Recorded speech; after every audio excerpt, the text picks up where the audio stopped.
Iran ने America के aircraft को कब्जे में ले लिया है। अमेरिका का MQ-9 ड्रोन और इजराइल का हर्मीज 900 ड्रोन IRGC के कब्जे में आ चुका है, जिसके रिवर्स इंजीनियरिंग ईरान ने शुरू कर दी है। वहीं दुश्मन की सेना को मिडिल ईस्ट से बाहर निकलने का अल्टीमेटम दे दिया है, यानी कि उन्हें साफ चेतावनी दी गई है कि वो इस क्षेत्र को छोड़कर चले जाएं। अमेरिका की जो सेना है वो यहाँ से निकल जाए, ये ईरान ने उसे चेतावनी दी है। करंट रिपोर्ट के हवाले से खबर है। सबसे पहले देखिए, इस खबर में बताया गया है कि ईरान ने अमेरिकी MQ-9 रीपर और इजरायली हर्मीज 900 ड्रोन बरामद किए हैं, जो काफी हद तक सही सलामत हैं। उम्मीद है कि IRGC के इंजीनियर कब्जे में लिए गए इन सिस्टम की जांच करेंगे, उनकी टेक्नोलॉजी का अध्ययन करेंगे और उनके अहम पुर्जों की रिवर्स इंजीनियरिंग करेंगे, ताकि एडवांस स्वदेशी ड्रोन मॉडल विकसित करने में मदद मिल सके। यानी कि ईरान ने अपने एयर डिफेंस सिस्टम के जरिए पहले तो इन ड्रोन्स को मार गिराया। लगातार अमेरिका के जितने भी ड्रोन्स ईरान के क्षेत्र में आए हैं, उन सबको लगभग ईरान ने ध्वस्त कर दिया है या फिर उन पर अटैक किया है अपने एयर डिफेंस सिस्टम, मजबूत एयर डिफेंस सिस्टम के चलते। अब ईरान के एयर डिफेंस सिस्टम की वजह से ये जो ड्रोन्स गिरे, ये ईरान ने बरामद कर लिए, क्योंकि ईरान के क्षेत्र में ही गिरे थे।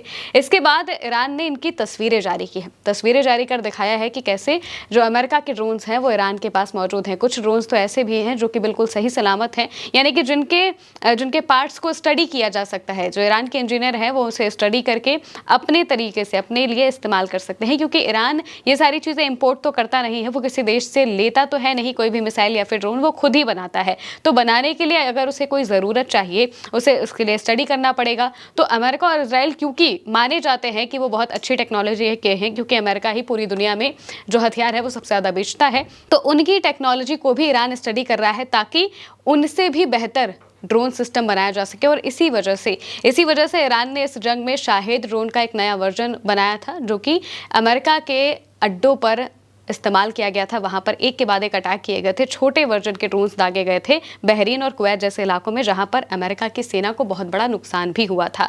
इस वजह से अब अमेरिका की सेना यहां से अपने सेना को यहां से शिफ्ट करने के बारे में भी सोच रही है। और अब ईरान के पास ये जो ड्रोन्स मौजूद हैं, इन सब का रिवर्स इंजीनियरिंग भी किया जाएगा। प्रेस टीवी के हवाले से भी इसी बात को बताया गया है, जिसमें कहा गया है कि IRGC एरोस्पेस फोर्स के नए विकसित एयर डिफेंस सिस्टम ने मार गिराए गए अमेरिकी इजरायली ड्रोन की जो तस्वीरें हैं वो शेयर की हैं, यानी कि नए एयर डिफेंस सिस्टम जो कि ईरान ने खुद बनाया था, उस एयर डिफेंस सिस्टम से पहले तो अमेरिका के इन ड्रोन्स को ध्वस्त किया गया, तबाह किया गया, अमेरिका और इजराइल दोनों के। इसके बाद इन्हें बरामद करके अब इन पर स्टडी किया जा रहा है और तस्वीर साझा करके ये बताया जा रहा है कि ईरान के कब्जे में ये ड्रोन्स और ये जो एयरक्राफ्ट है ये आ चुके हैं। इस बीच जो ईरान के सुप्रीम लीडर हैं, उनके सलाहकार ने एक बहुत बड़ी चेतावनी दे दी है अमेरिका को। कर्नल के हवाले से लिखा है कि ईरान के सुप्रीम लीडर के सलाहकार ने विदेशी सेनाओं से इलाका छोड़ने की मांग की है।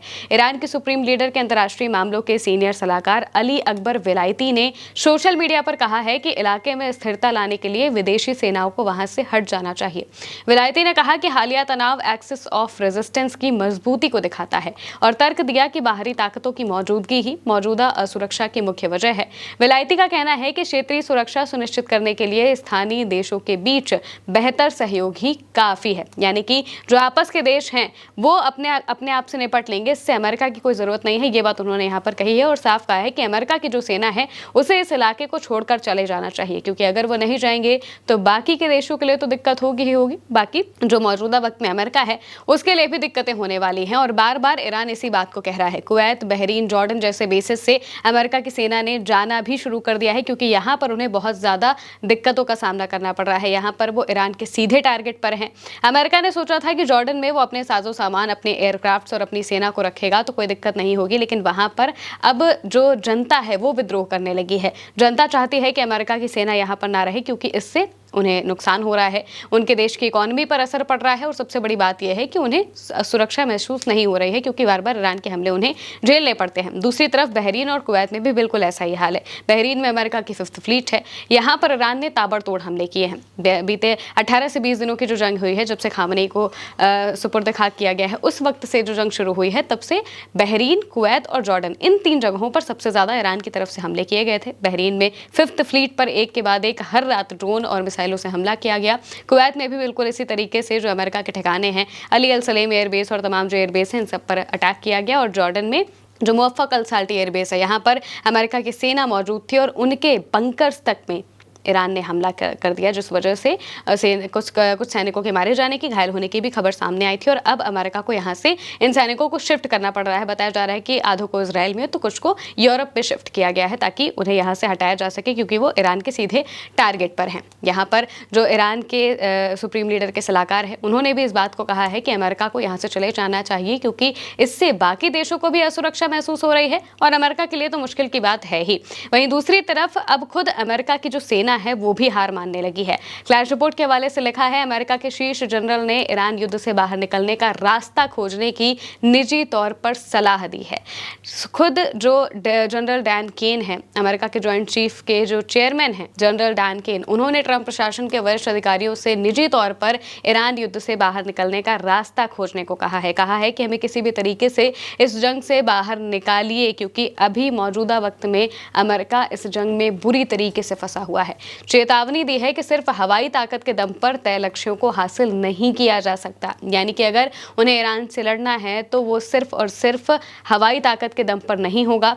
दूसरी बात यह है कि अमेरिका के मिसाइल स्टॉक भी बहुत ज़्यादा कम हो चुके हैं, तो उनके पास अभी इतनी क्षमता नहीं बची है कि वो ईरान से डायरेक्ट युद्ध लड़ सके। या तो उन्हें लंबा टाइम चाहिए अपने चीज़ों को वापस से रिफिल करने के लिए, या फिर उन्हें इस जंग से पूरी तरह से बाहर निकलना है, क्योंकि सेना को भी खतरा हो रहा है। मिसाइल स्टॉक नहीं है, यानी कि बचाने के लिए इंटरसेप्टर तक नहीं बचे हैं, और वहीं दूसरी तरफ कोई नया रास्ता भी नहीं मिल रहा है कि कैसे ईरान से जीता जाए। ईरान की सबसे बड़ी जीत यहाँ पर यही है कि अमेरिका को सोचने पर मजबूर ईरान ने कर दिया है कि वो कैसे इस जंग से बाहर निकले। और खुद जो अमेरिका की सेना है वो ये बात कहने लगी है कि भैया हमें किसी भी तरीके से इस जंग से बाहर निकालो, क्योंकि ये जंग इतनी भारी पड़ रही है कि अमेरिका अब उसे नहीं सह सकता है। खुद जनरल डैन केन ने इस बात से कहा है कि जो ट्रंप के निजी सलाहकार हैं उनसे कहा है कि आप इस बारे में चर्चा करिए, कोई रास्ता निकालिए और किसी तरीके से ईरान के साथ इस जंग को खत्म किया जाए, क्योंकि ये जितनी ज़्यादा लंबी खिंचेगी उतना ज़्यादा अमेरिका को नुकसान होगा। और ईरान की स्ट्रैटेजी शुरू से यही रही है।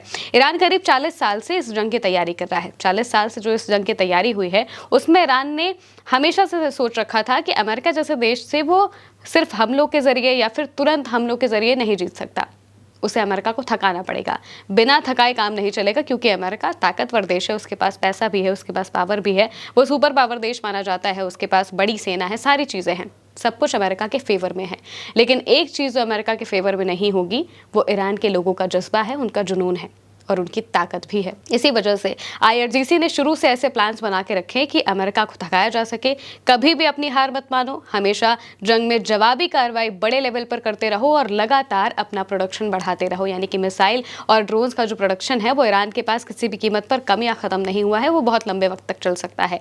लेकिन ये चीज़ अमेरिका के लिए नहीं है, क्योंकि अमेरिका जिन कंपनियों से मिसाइल्स या फिर बाकी चीज़ें स्टॉक्स लेता है वो बहुत कम चीज़ों को प्रोड्यूस करते हैं। जैसे लॉकहीड मार्टिन के ही अगर देख लिया जाए, जो कि पेट्रियट मिसाइल के इंटरसेप्टर बनाता है, वो एक साल में 640 के आसपास इंटरसेप्टर्स को बनाता है। अब अमेरिका जो है वो अपने इन इंटरसेप्टर्स का आधे से ज़्यादा हिस्सा पहले ही खत्म कर चुका है और उसके पास मुश्किल से 400 या 500 ही बचे हैं। तो इतने में अमेरिका का भला नहीं होने वाला है, क्योंकि ईरान एक साथ जब मिसाइलें दागता है तो वो बड़ी बड़ी खेप दागता है, 10 से 20 मिसाइलें एक साथ दाग देता है, जिस वजह से अमेरिका को उसे बचाने के लिए अभी मौजूदा वक्त में हमलों को रोकना पड़ा है। और खुद अमेरिका के जो सेना के प्रमुख हैं वो ये बात कह रहे हैं कि किसी तरीके से इस जंग से निकला जाए। वहीं दूसरी तरफ अब्बास अरागची ने इस बीच एक पोस्ट किया।